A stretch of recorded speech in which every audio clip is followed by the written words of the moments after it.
nome do Pai, do Filho e do Espírito Santo. Amém. Ave Maria, cheia de graças, o Senhor é convosco. Bendita sois vós entre as mulheres, bendito é o fruto do vosso ventre, Jesus. Santa Maria, Mãe de Deus, rogai por nós, pecadores, agora e na hora da nossa morte. Amém. Espírito Santo de Deus, iluminai-nos e dai-nos sabedoria. Em nome do Pai, do Filho e do Espírito Santo. Amém. Seja muito bem-vindo mais uma quinta-feira, meu caro irmão, minha cara irmã. Consequências do pecado do homem, do nosso pecado. 31º estudo do compêndio. Vamos juntos? Pergunta 1 é a de 121 do compêndio. Anota aí. O que acontece na agonia do horto do Getsemane? Resposta. Apesar do horror que causa a morte na humanidade toda santa daquele que é o autor da vida, a vontade humana do Filho de Deus adere à vontade do Pai para nos salvar. Jesus aceitou carregar os nossos pecados no seu corpo, fazendo-se obediente até a morte. Filipenses 2, capítulo 2, versículo 8. Consequência do nosso pecado. Jesus aceita carregar os nossos pecados no seu corpo. Ciro, qual era o peso da cruz? Olha, ele era muito mais pesado do que o próprio peso da madeira em si. A madeira que compunha aquela cruz não era o único peso que ele carregava ali, mas ele carregava os pecados de todos os homens no seu corpo. E assim ele carregou, fazendo-se obediente até a morte. Gente, o autor da vida, a segunda pessoa da Trindade, nosso Senhor Jesus Cristo, Deus, sim Deus, mas também homem. E ele precisa então atrelar a sua vontade humana à vontade do Pai e se entregar por nós. Ele sofreu todas as consequências, as dores físicas, né, que um corpo pode sentir, ele sentiu. Com a força da sua natureza divina, que com certeza sobressai a sua natureza divina, mas ele é 100% homem, 100% Deus. Em primeiro tem a sua divindade, né? Porque ele é o verbo divino que se encarna, mas se fez homem.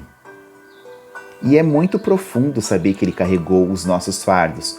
Quem trabalha muito bem isso é o profeta Isaías, e nós vamos ver isso nas leituras da celebração da Paixão, às 15 horas, na Sexta-feira Santa. O profeta Isaías já profetizou tantos e tantos anos antes disso acontecer, né? Ele era desprezado, homem das dores, experimentado no sofrimento, não fazíamos caso dele, mas na verdade ele carregava os nossos crimes, era esmagado pela nossa iniquidade, pelos nossos erros. O castigo que nos salva pesou sobre Jesus Cristo.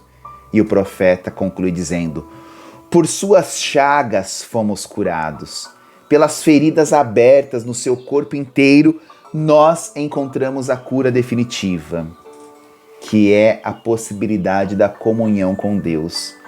A morte salvífica e redentora de Jesus faz com que a gente entre em comunhão com o Pai. A sua ressurreição abre as portas do céu para nós. Obviamente, nós precisamos agora nos converter.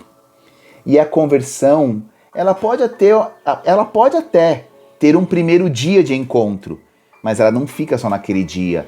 Ela é uma sequência de dias até o nosso último suspiro, buscando essa conversão, para sempre procurarmos estarmos alinhados com aquele que tudo pode. Então, se em algum momento eu vier a errar, eu tenho que levantar e pedir perdão, contrição do coração, sacramento da confissão, que é o momento da quaresma, um momento propício para tudo isso, né? Consequência do nosso pecado. Próxima pergunta, a de número 122 do compêndio. Quais são os efeitos do sacrifício de Cristo na cruz? Resposta. Jesus ofereceu livremente a sua vida em sacrifício expiatório, ou seja, reparou as nossas culpas com a obediência plena do seu amor até a morte. Esse amor até o fim, descrito em João 13, capítulo 13, versículo 1, perdão. Esse amor até o fim do Filho de Deus reconcilia com o Pai toda a humanidade. O sacrifício pascal de Cristo resgata, pois, os homens de modo único, perfeito e definitivo e lhes abre a comunhão com Deus. Eu já acabei de retratar essa situação, né? Então Jesus reparou as nossas culpas por meio da sua paixão, por meio da sua morte. E essa morte, esse sacrifício pascal, único, perfeito e definitivo, abriu ao ser humano a comunhão com Deus de uma vez por todas. Muito bem. Próxima pergunta, a terceira de hoje, é a de número 123 do compêndio. Por que Jesus chama os seus discípulos a tomar a cruz deles? Lembra? Quem quiser ser meu discípulo, renuncie a si mesmo, tome a sua cruz e me siga. Resposta. Chamando seus discípulos a tomar a própria cruz e segui-lo, Jesus quer associar ao seu sacrifício redentor aqueles que são seus primeiros beneficiários.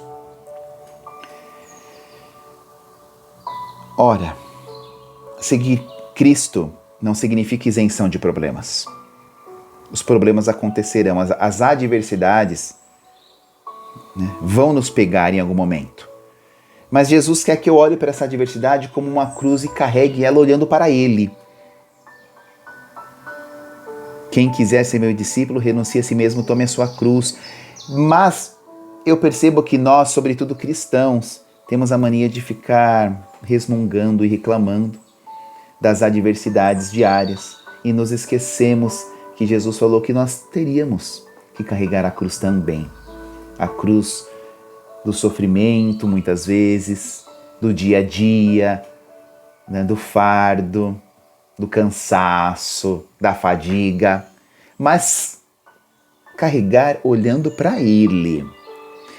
Carregar olhando para aquele que tudo pode. Nós não podemos nada, mas se a gente carregar a nossa cruz olhando para aquele que por meio do instrumento da cruz resgatou todo o gênero humano, nós vamos então fazer com que essa adversidade tenha um sentido na nossa vida e nós vamos aprender alguma coisa com isso.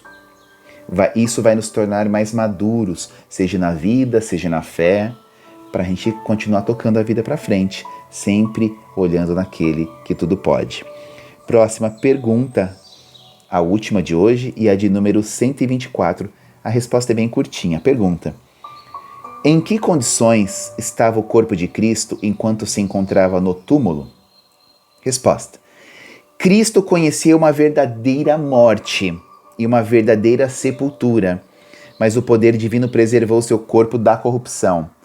Eu vou pegar aqui uma formaçãozinha rápida, com uma pergunta assim: por que Jesus ressuscitou ao terceiro dia? Por que ele não ressuscitou, morreu e já ressuscitou, ou no segundo dia? Por que teve que ser ao terceiro dia? Olha só, Cristo só ressuscitou ao terceiro dia porque os judeus só acreditavam que uma pessoa estivesse morta após 3 dias, mesmo que incompletos. Se Jesus ressuscitasse antes, alguém teria a desculpa de dizer que ele não morreu. Ciro, então por que ele não deu mais vazão e não ressuscitou no 4º, no 5º, no 6º, no 7º dia? Porque a partir do 4º, o corpo se corrompe, se começa a se desfazer. E existe aquela profecia, né, que ele não conhecerá a corrupção, o corpo dele. Então ele ressuscita no terceiro dia por conta de tudo isso que eu acabei de dizer. Que maravilha! Olha, tema forte, consequência do nosso pecado, consequência do pecado do homem, sim. Mas nós precisamos ter fé que ele nos salvou, que ele se entregou. E essa entrega, essa paixão abriu para nós a oportunidade, a possibilidade da comunhão com Deus. E a gente tem que fazer jus disso. Continuamos sendo pecadores? Sim. Mas precisamos também continuar a buscando Ele, sempre Ele. Buscar a sua misericórdia. Pensar nele, estar com Ele. E nos momentos de erro, de novo, levanta, e toca a vida de novo para frente, com a contrição do coração, com o pedido de perdão. E ele vai estar lá. Se ele entender que o nosso pedido de perdão é do coração, por isso que nós precisamos da contrição, com certeza ele vai estar de braços abertos nos esperando. Para, mais uma vez, o milagre da comunhão ir, né, se transformando a cada dia. Um beijo no seu coração, que Deus lhe abençoe e lhe guarde, que Nossa Senhora nos cubra com seu manto sagrado. Te espero na próxima quinta, onde falaremos de um novo tema. Louvado seja o nosso Senhor Jesus Cristo, para sempre seja louvado. Em nome do Pai, do Filho e do Espírito Santo. Amém. Até mais e salve Maria.